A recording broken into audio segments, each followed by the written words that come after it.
Hey gang, I'm back. We're talking about traditional media buying part two.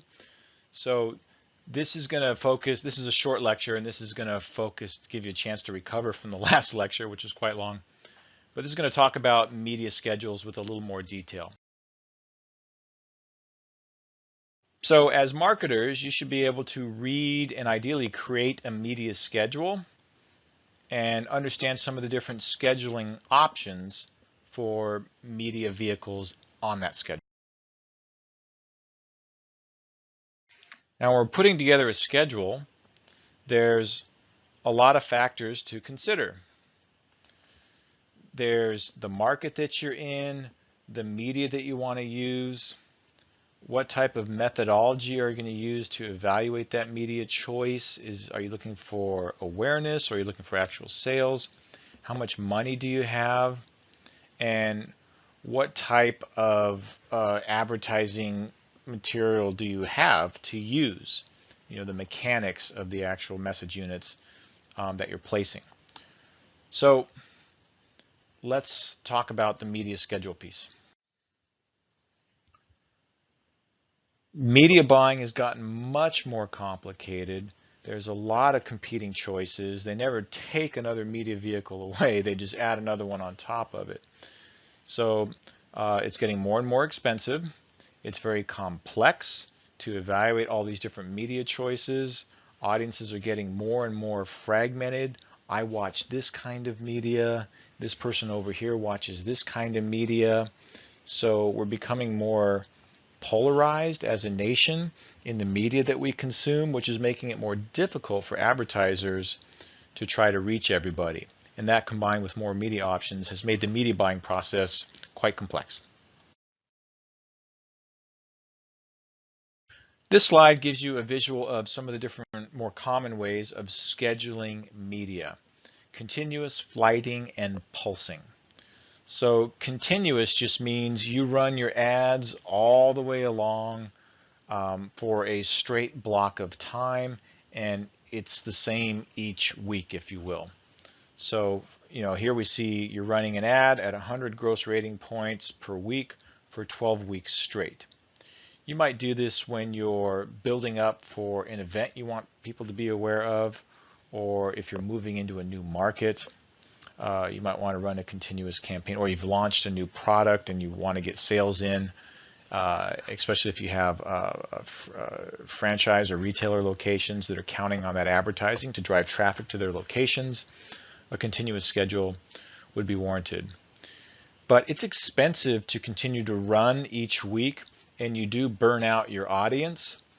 So we call that wear out. And I'll give you a quick example. When I worked at Jack in the Box, I mentioned that El Centro was part of my territory, and El Centro had the highest sales in the out of a city in all of the Jack in the Box chain. And if you've ever been through El Centro, it's not a thriving metropolis. It's a very small little town. It gets very hot. It's not heavily populated. It's primarily Hispanic, and it's inexpensive to advertise in that market. It's incredibly inexpensive because it's a small market. And yet we had all these sales coming out of that market because the population there loved the Jack in the Box food, and there wasn't a lot of competing choices at the time. And so we had a marketing budget that we just couldn't spend all of it. And so we ran a ton of TV and everything else we could get our hands on in that market, and we burned out the audience. They got worn out of seeing our ads and would actually call in and complain and say, can we please stop running Jack in the Box commercials in our market? So what we did was we ended up taking some of that money and putting it into another market. So you can't always, you have to kind of, you know, figure out how you're going to run your schedules to make it work. So another way of running media is a flighting schedule. A flighting schedule is where you're heavy for a week and you're off for a week, and you kind of give your customers a chance to rest from seeing your ads, and then you come back again for a week. So that's a flighting on, off, on, off. That's a flighting schedule. And then the third option is a pulsing schedule where you come in with a lot of ads one week, and then the next week you're still running ads, but you're much softer, less gross rating points, and you come back strong, and you come back. So that's pulsing. Flighting is on and all the way off, whereas pulsing is on and then a reduced wattage in the second week. So the flighting and pulsing methods can make your media dollars go farther because you're trying to extend. So if you're not trying to just push sales for a very immediate time frame, but build awareness over a longer period, you'd want to use a flighting or a pulsing schedule. In the next couple of slides, just give you some sample media schedules. So I gave you some of those in the previous lecture, but you can see how it lays out visually what you're doing amongst all the choices. And this can get complex. When I worked at Jack in the Box, we had multiple markets. We were in about half of the US, and all of these cities with different products that we were promoting and different media vehicles, and we would sit in our media planning meetings all day long and go by market and by media vehicles and look at what we were doing for each individual market. And we had a full-time media buyer, not somebody that we hired from outside of the company, that somebody that worked directly for the company. Here's another media schedule. Now, when you go and pursue your upper division stuff, if you do pursue a marketing major, you'll probably have to put together a marketing campaign.